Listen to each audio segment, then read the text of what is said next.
Hallå! Tjena! Tjena!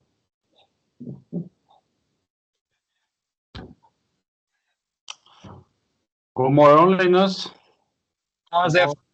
God morgon David. Daniel är med också, Erika med. Yes, good morning, morning. Och någon kamera så vi får se att alla är vakna.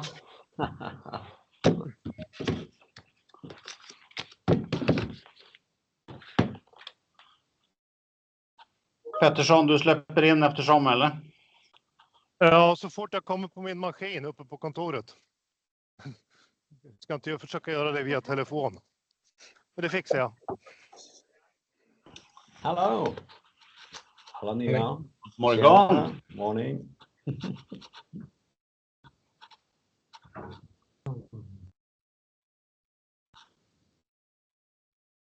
Hej Peter, hej Filippa. Morgon. Det är några som är vakna i alla fall. Mm.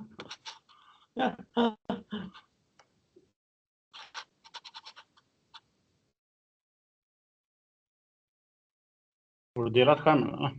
Nej, inte.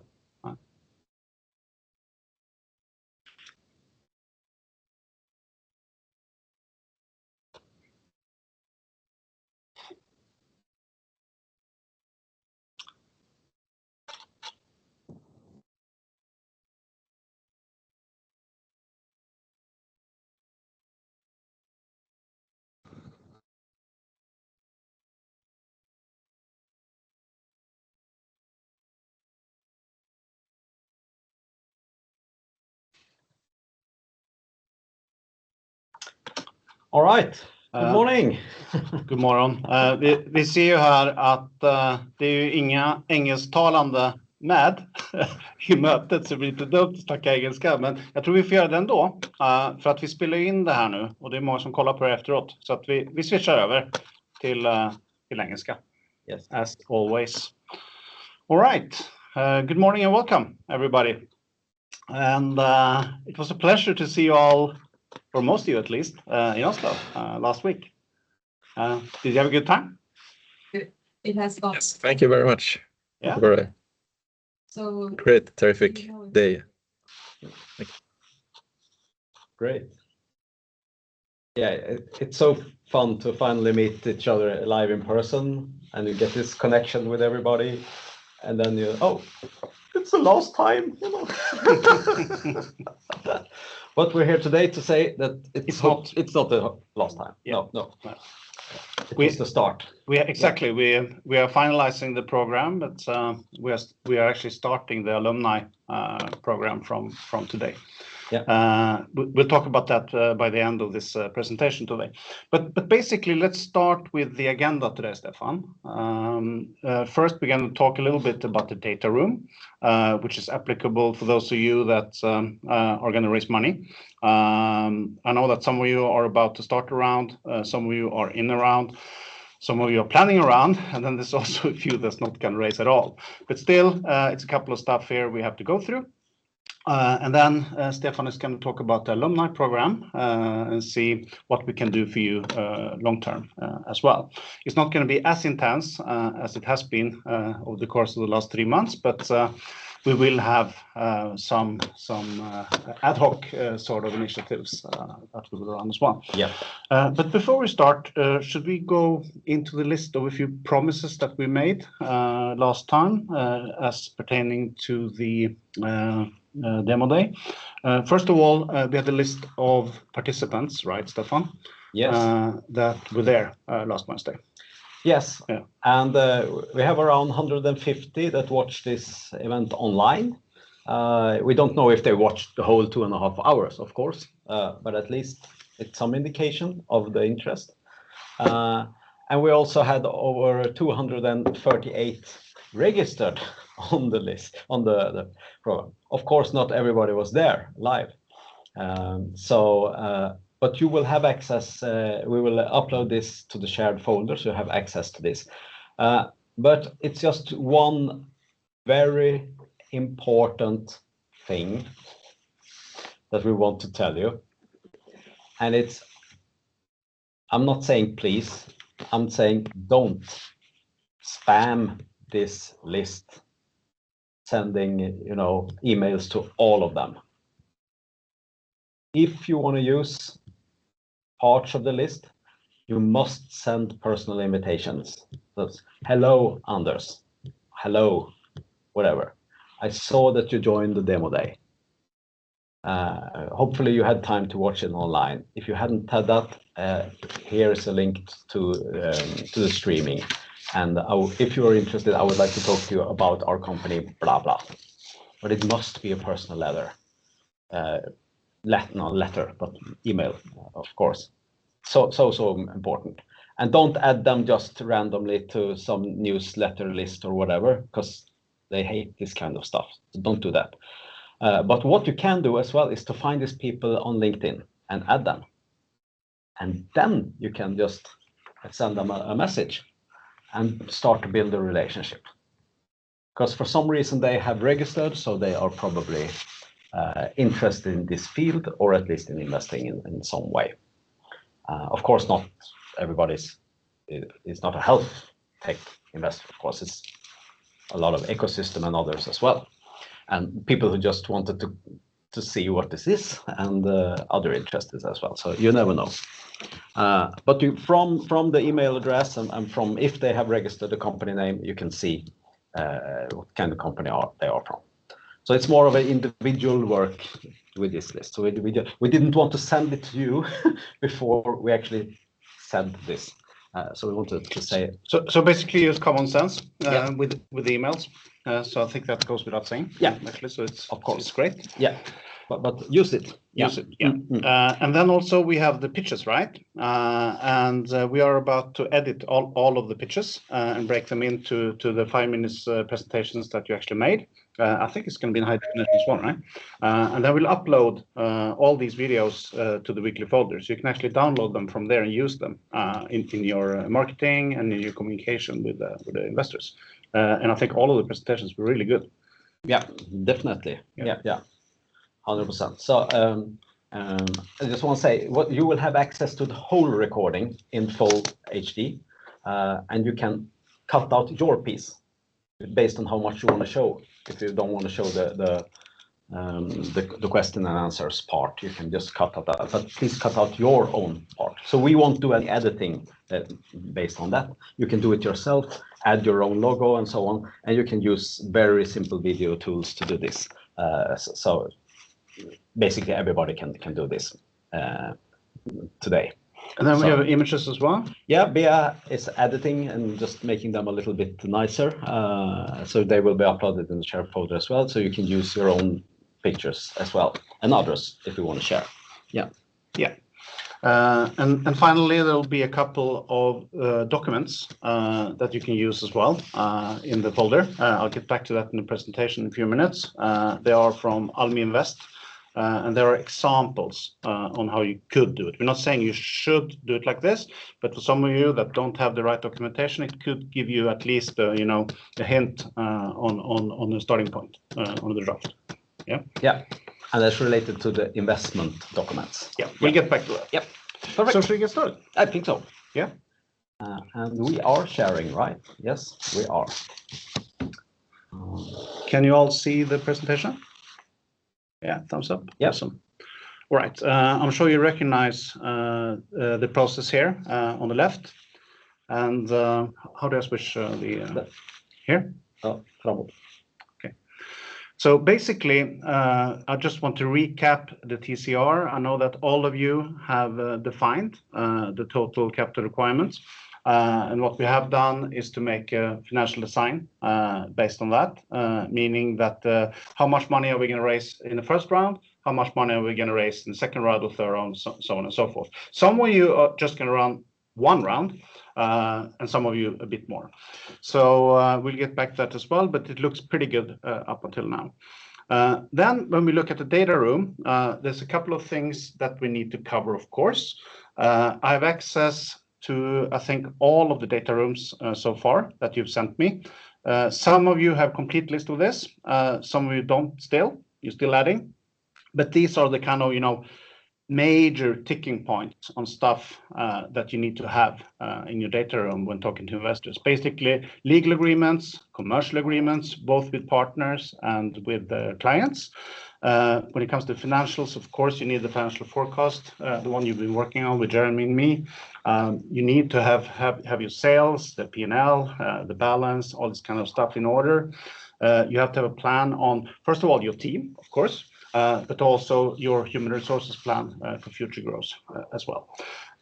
We touched on the IP with Tony Nim. We haven't put a lot of efforts on it, but I think for now, it's enough to have one document, one page. You can call it an IP strategy document, basically where you describe your IP, your intellectual property. This is what's yours. This is what you made. Typically a source code. If you have more than a source code, maybe a patent or copyrights or trademarks and stuff like that, or even a method, you can describe that too, but try to do it very, very brief. And also in the end of that document, you should have some kind of, description on how you manage this IP as well. For example, if you keep it in GitHub, then you say that, and that you have a process for who's accessing it for redundancy. Then, of course, you have to describe a little bit on your system architecture, because most of you have some kind of a SAS or code in the base. You need to have some kind of, relationship to SDGs, the development goals. Also, when it comes to tax and the business process and compliance. I'll get back to compliance pretty soon, but that's quite obvious in health tech. You want to add something, Stefan? I just want to add, if you want more information on this, we talked about this in the session, how to talk to investors. Yeah. When we said talk, it's not only talking, it's also showing and proving that you're right. And the data room is an important part of that. So please, if you didn't see that presentation, watch that short presentation as well, where we got into detail of how to use this as well. No, very good point. And again, this is just a recap on stuff that we already went through, basically. Yeah.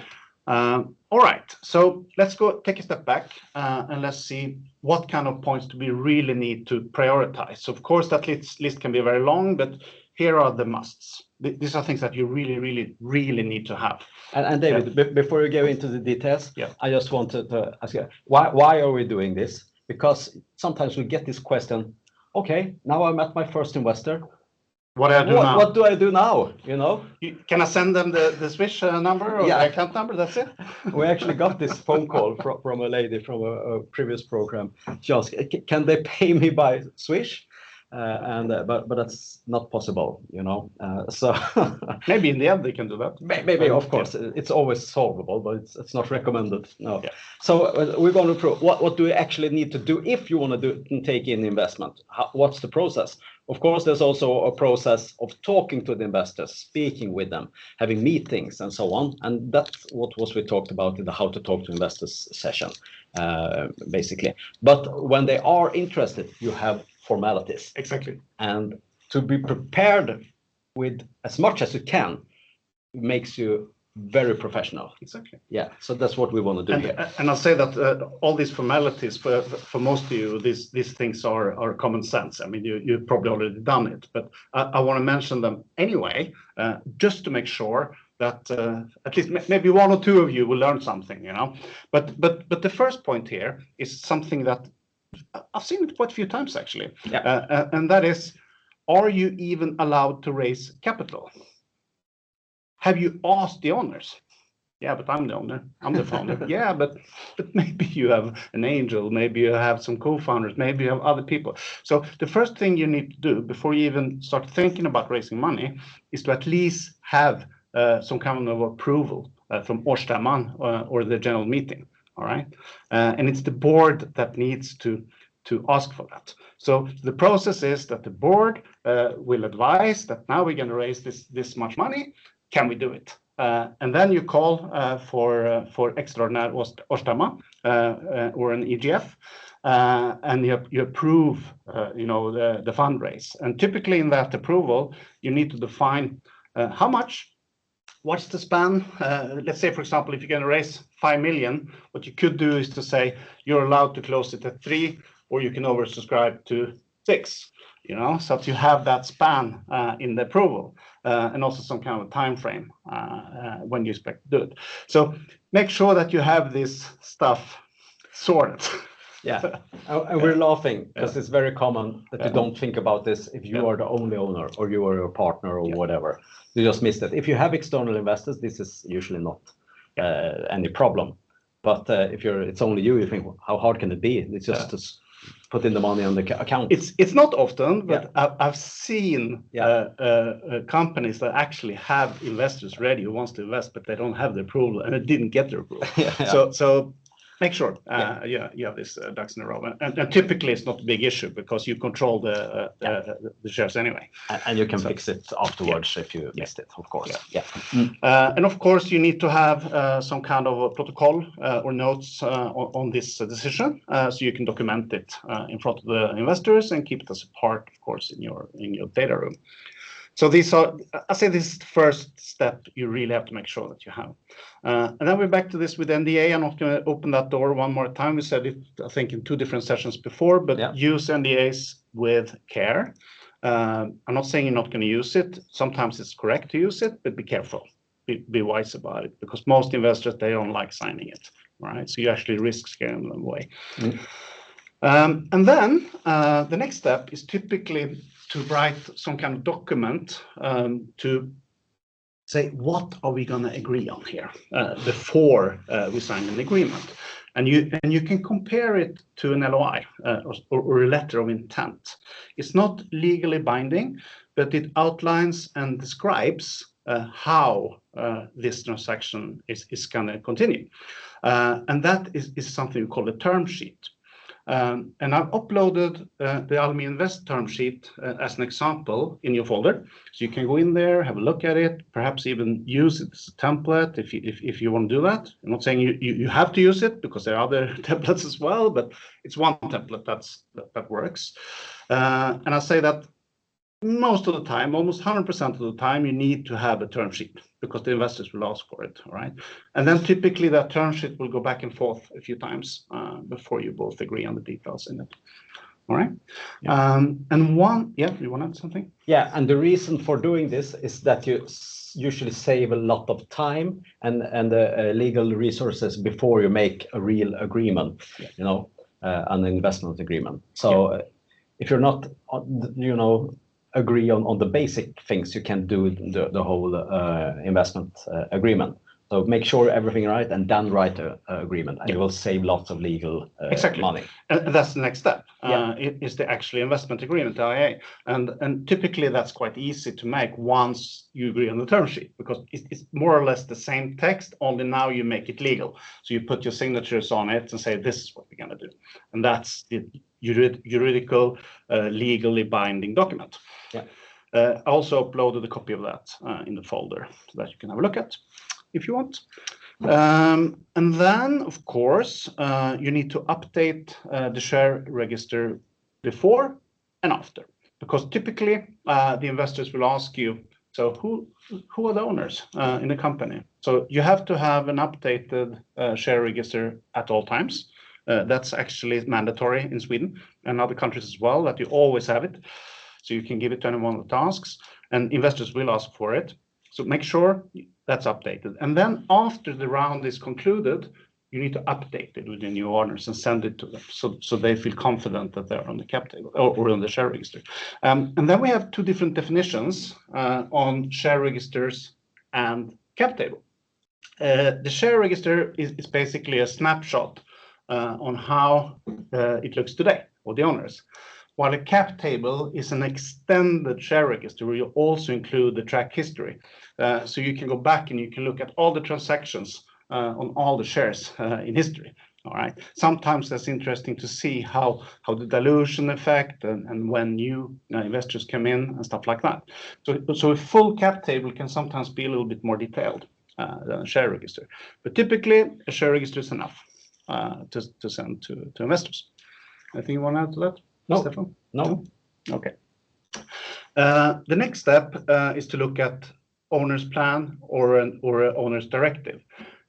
I'll say that this is more common in big companies and scale-ups because when you reach a certain stage and level and you raise a lot of money, the investors will ask for it. I don't see that with angels and family offices so much that they ask for this. But having said that, I think it's a good document to have, and you should probably start thinking about it already now, which is a directive for the board. So the owners gives the board some kind of direction as this is our vision of the company. This is where we want to head. So while the board members change, they have this steering document at all times. So start thinking about that. That's my advice. Then of course you have all kinds of other formal documents such as, let's say, for example, if you have a CE marking and an MDR approval, some kinds of certificates or other approvals. Of course, you should add that as well. And that goes also together with the compliance IPR and all these formal certifications. So I'd say in a nutshell, just make sure that you at least have these minimum points that you see here. Okay. Yes, let's continue. I mentioned this before.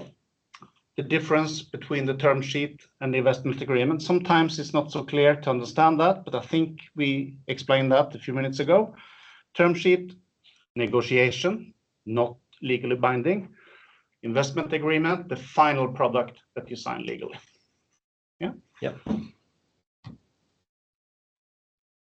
Then, of course, you have to start looking at how you're going to get the money into the company. And there's a couple of different ways of doing that. I'll say that probably the most common and easiest way to do this is to do a traditional share issue, or emission, as we call it in Sweden, which basically means that you manufacture new shares. All right? Yes. So when you manufacture new shares, the new owners buy those shares and the money goes into the company. That's the easiest way to do it.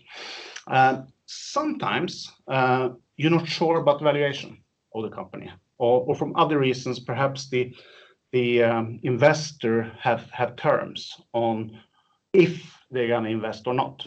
So, for example, ALUMNI Invest, sometimes they say, well, we can lend you the money, and if you reach this and this and these goals, then we convert it into shares. If not, you have to pay back as a loan.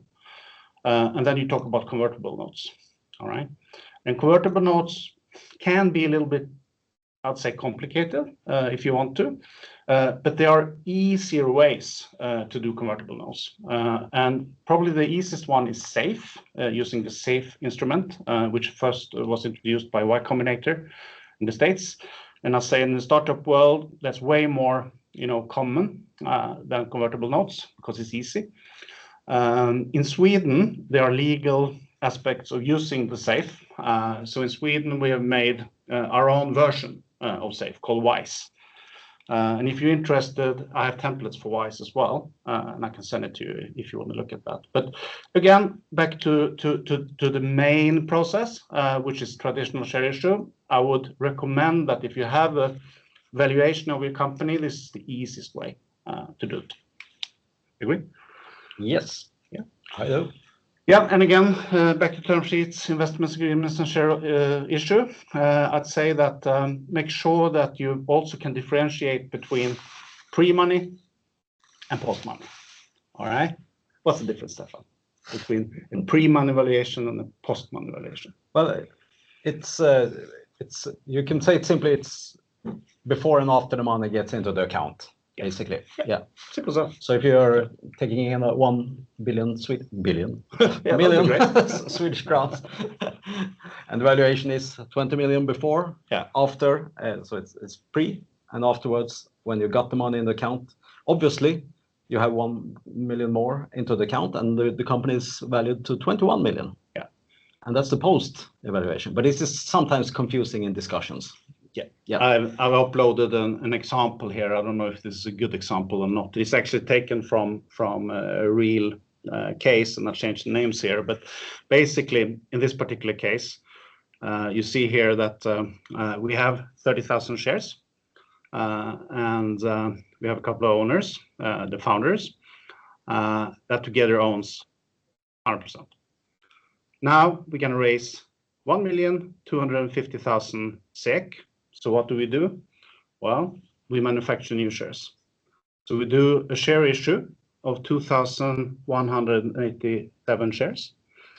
And that means that the new owners, Angel 1, Angel 2, and Angel 3, buy some shares in the company, which also means that the current owners will dilute a little bit, going from 100% ownership to 93.2% of ownership, while the new investors get 6.8. And this is, I'd say, a very typical process. You know, you dilute a little bit, you don't invest yourself, you have money coming in from outside, they take a share, and that's the process. So in this case, the company had a valuation of 17,143,000 before you raised the money. Then you added 1,250,000 to this amount, and the new value post is 18,393,000. Well, naturally. Yeah. Yeah. I also have this Excel formula. If someone wants to use it, I can share this Excel file for you because it's simple and quite good. Yeah, you can upload it to the file because it's good to have. The thing is, when we do this, I think we have to stress the fact that we're not saying you should use it. No. You can use it if you want to. Of course. Yeah. And you can use all these templates and all the stuff together with ChatGPT to get you individual-based information, but also used together with a lawyer in the end, of course. Yeah. Just one final word about this percentage share of the founders and team that we see in this example. It's 93%. And we talked about early in the process, if you want to take in venture capital, perhaps in 2, 3, 5 years, the general principle is that the founding team needs to have at least 50% of the company to have a stake in the game. Skin in the game. Skin in the game. Yeah. That's rock bottom, the 50%, by the way. Best practice is 70%. Yeah. So you need to keep this in track. But if you don't want to take in VC capital, of course, this is not that important. Exactly. But we see a lot of times that the founders are selling out way too early to investors. And we actually got this example yesterday from a company that supplied we made to. And this founder and his co-partner, one of them had 20% and the second one 1% of the co-founder. And that's impossible for a VC to invest in that company. They cannot. And they had no clue. They thought it was a good idea to take in this money early and bring all these angels in. Which means that in this case, we'll do different strategy for how they can raise money, but you can't go the venture capital way. No. You're disqualified for that. Yeah. So it's much more common than you think, actually, even if not the case in your examples today. Yeah, great. So perfect. We'll just jump over. So now we've basically covered the essentials of the legal and the structural documents when it comes to the data room. Is that enough, Stefan? No, of course not. There's a lot of other stuff you have to do. And I have to read this sentence here. Most startups miss the business and operational documents that investors consider critical for decision making as well. However, from your end, that's what we've been doing in the Accelerator program for the last 3 months. So we covered this. And we've been tracking your coursework, and we know that you have actually been through this now. So in your case, you're ready to fly. So I'm not going to go into all these 9 details here now, but you can watch the video later. But basically, these are the things we've been covering in the program. Yeah. So we think that it will be much easier to have the discussions with the investors when you have this in place. And of course, there's always living documents in a way. Not the legal stuff in the end, but all these other things is quite living documents. So you will never be perfectly finished, you know, with a pitch deck. It will always evolve and change, for example. On that note, I think that before we let you fly away, we want to have one more meeting with all of you. We can probably set an hour, I'd say. And we'll go through your data room together. You show us what you've done, and we can comment on if we think it's something missing. Also, we want to quickly browse through your weekly coursework and make sure that you're up to date with all the stuff. And finally, we did the KTH IRL in the beginning. Now we want to make a new one, and hopefully there will be some progress there, right? Yeah. But sometimes we also see that you go back in the KTH IRL because you know now a lot more than you did from the beginning. So, but it's good to see. Yeah. To follow the so please reach out to me and set this up. I want to do it this week or next. Then we're off for other stuff. So make sure that you utilize this time. If I don't hear from you, I'll get in touch with you anyway. But it's good if you reach out. Yeah, and they can book on your link. Yeah. Or send an email. Or send an email. Yeah. It's fine. And of course, we also want to hear what kind of individual questions you have. Yeah. If you're thinking about the strategy moving forward and so on, of course, we can discuss that or whatever kinds of and even when it comes to the actual funding round and see what's the right instrument from you. Have you started to talk to investors? And we can talk about that as well. Yeah, of course. Yeah. Cool. I only have one slide left here before I leave over to you, and that is welcome as alumni. Yeah. So what is that, Stefan? Yeah, basically, you call it a program. It's not program in the way that we have had right now, but from our end, we see it as a program. But it's a very individual support program where we are available for our teams that has gone through either the incubator or the accelerator. And we try to build a startup community around this. So we do a lot of ecosystem things around as well, both to get to know new startups, of course, but also to build the ecosystem as a support for the alumni companies. And so these can be individual support if you want to talk to any of us. We are available, but also group things that we do and events and stuff like that that's available for you if you want to participate. Nothing is mandatory, of course. This is just voluntary. And then you will meet people from the rest and from earlier cohorts as well. And you saw this in the mentor session with Tony that you talked about. We had some alumni joining us as well. And we always think that's very fun to meet, to see where it goes and so on. And this is an opportunity to connect and meet with them as well. So this is our startup community. So we are still here and we want you to succeed. From our perspective, it's not a success to have taken you through the program. But what we want to see is that you actually, these solutions come into use in the market. That's our main goal. We want to see this stuff in the use, and that's why we picked you. We want to see this in the public sector, getting to people, getting to companies, and so on. That's our goal. And how you do that, if you raise money or not, we don't care. We're here to support you for that reason. And also, if you just realize now, no, this didn't work this time, I want to do something else.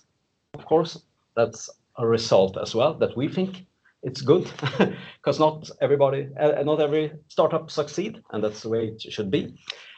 So that's fine as well. So please reach out, even if it's a tough situation or you want to pivot, as we say in this startup field, to something else. Please reach out as well. And now I want to add, it's better to ask one time to many than one time to less. So if you feel that something is happening that you don't know how to handle, the earlier you can activate us, the earlier it is, the better it is for us and for you. Yeah. So I just want to show some examples of alumni activities that we have available. In January or February each year, we want to have a yearly review, as long as as you are alive as a company, at least. usually this is also appreciated from both ends. They have a discussion and we can see if we can come up with new ideas to support you or something else that we know in the ecosystem. But we also need to do this to report to our stakeholders, to Digital Arena and to the fund, to Vinnova and others that has funded this program, at least for the Swedish companies. So that's where we need to get in touch with you to talk about your progress in beginning of each year, the upcoming years, to see how it goes. But usually this is valuable for both parts. But you have some data that we need to report as well. For example, if you receive money or if you receive grants and stuff like that, we want to know, because that's important data points for us. But of course, if you start to sell and these kinds of things, it's good for us to know as well. So that's what we call a yearly review. So we will reach out to you in January or February, somewhere around that, and have a 30-minute discussion and just ask you some questions and see what your needs are right now. But of course, as David said, ad hoc support when needed, but it's up to you to reach out. But sometimes we, of course, call you as well just to see how things are going. But please reach out based on your needs. We also have a newsletter for alumni companies, very simple with stuff that happens. It could be events, upcoming events, activities. Sometimes we get people ask us, can you send this to your alumni? Do you have any companies that wants to join our project? Or some service from Digital Arena or HDS, the Health Data Sweden that we are part of as well. And they ask, do you have any startups? And we just can't call 100 startups and ask if they're interested. It's not possible, you know. So we use this newsletter to give this information. So not everything will be relevant, but those things that are relevant, you can act on them on your own. So that's how we use our startup newsletter, basically, our alumni newsletter. You will get calendar invitation for mentor sessions, and it's totally well if you want to do it or not, join if you can or not. We look forward to meeting you at these sessions. But it's yeah, if you want to do it. And the same with the startups event. We will invite you. You can see where we are and so on. And this is some of the startup events that we will be joining this spring. That I just want to show you. And I didn't realize how important startup event was when I started this journey. But it depends on how you use the event. It's not just going there and listen to the lectures and getting inspired. That's not the result. You have to use the events to create connections and build relationships and book meetings. Because people are there. You need to talk to investor ecosystems and partners and stuff like that and build your network. So that's the most valuable thing. Of course, you can watch a keynote speech and get inspired and so on. It doesn't matter. That's good as well, but that's not the goal. So please join us if you want to, where we will be together with Digital Arena in January in Stockholm at Kistamässan.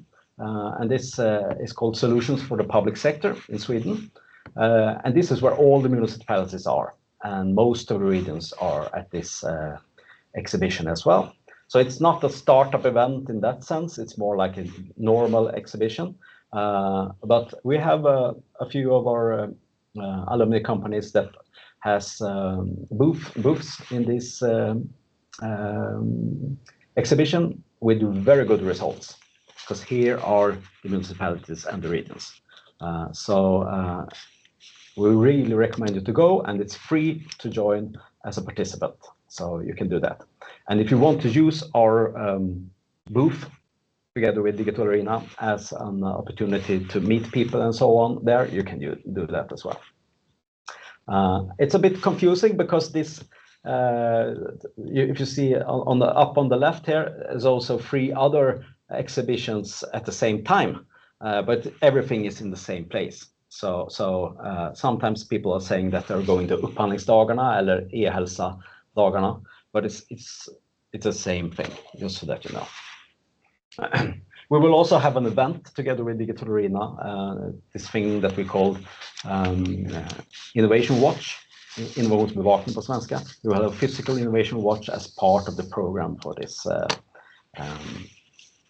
exhibition as well. So highly recommend that. We also recommend you to go to Gothenburg and go to Go West. It's around 1,000 people in Gothenburg, startups and investors and ecosystem people. It's in beginning of 28th, 29th of January as well. And I didn't put this up, but there's also this big event called Tech Arena in Stockholm as well, the upcoming week after that. I don't know if we will be there, but that's more of a big exhibition and so on, with really great keynote speakers and so on. This is more like meet investors, book meetings and stuff like that. So I think this is actually more efficient than Tech Arena, but please join both if you want to as well. And our favorite Baltic event is Latitude 59 event. We try to be at this event every year. It's the flagship program in the Baltics, basically. I think it's 4,000 people around that, but it's a very small ecosystem. So if you join this event for a few times, you will get access to the Baltic investment ecosystem. So we highly recommend this.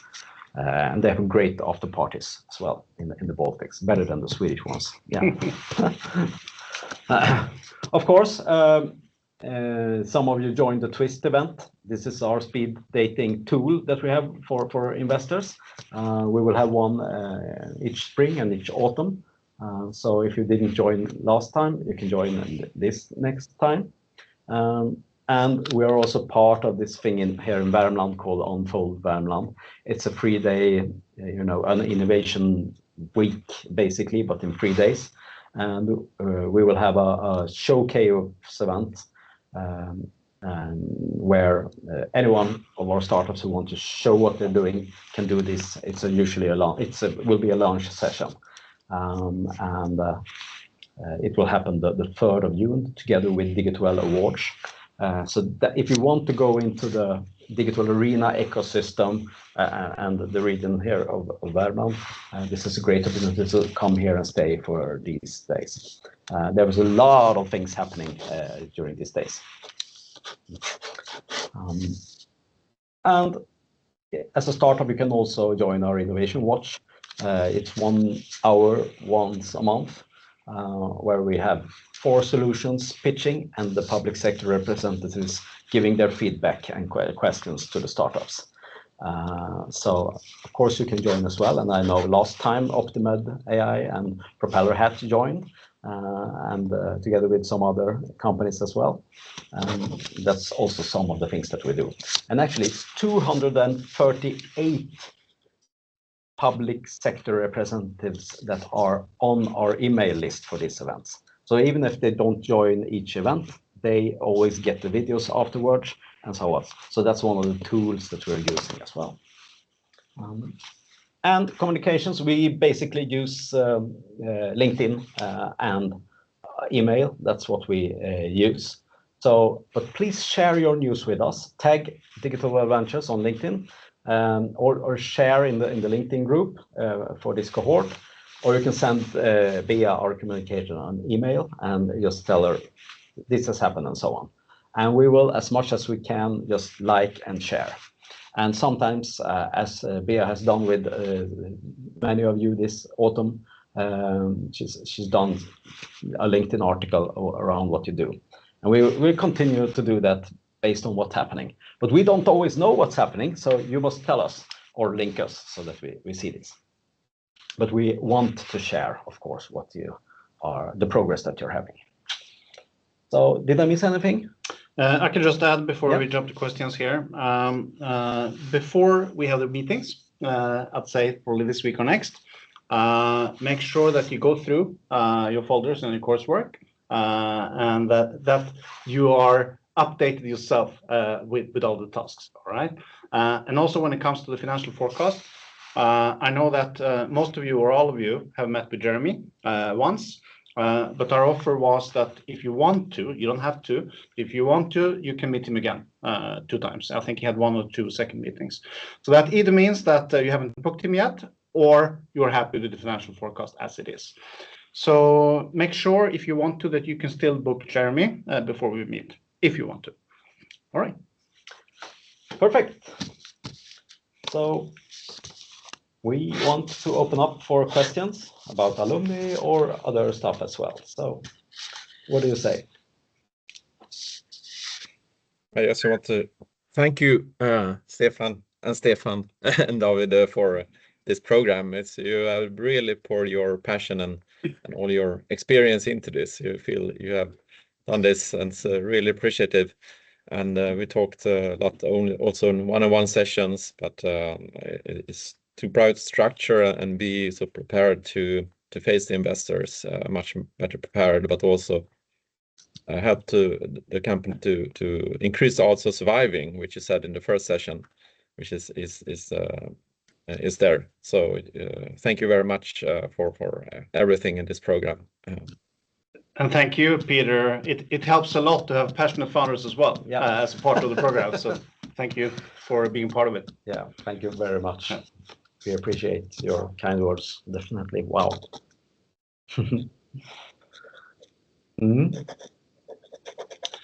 But again, we have one-to-ones, so we can cover that there. But I think this is the last, or I know this is the last plenary session in the program.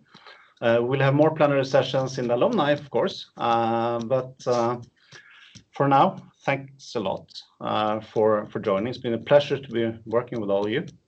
We had a lot of fun. We learned a lot as well, actually. Yeah. Every time. Yeah. and please go and we will send the email when you get the whole video and the picture. Please use the video, cut it your own, and do what you want with it, because it's a really high quality recording with 2 cameras, you know, so it's like TV show as well. And so don't forget to use that as a tool that you can send to investors, or just your mother if she wants to see what you actually are doing, and they will get impressed. All right, Stefan, Peter, anything you want to add as a last comment from your end, from Oslo or from Stockholm or wherever you are? I'm sitting at KTH in Stockholm right now, working with another project. But thank you, everybody. It has been inspiring, and this is probably one of the best cohorts we had so far. So we're always getting better, and you are getting better as well. But thank you, and if you need any part of context that you think that I can supply you with, just reach out. Yeah, I always know somebody somewhere. Yeah, it's so true. So please give Stefan a call. He's the one who's answering the phone.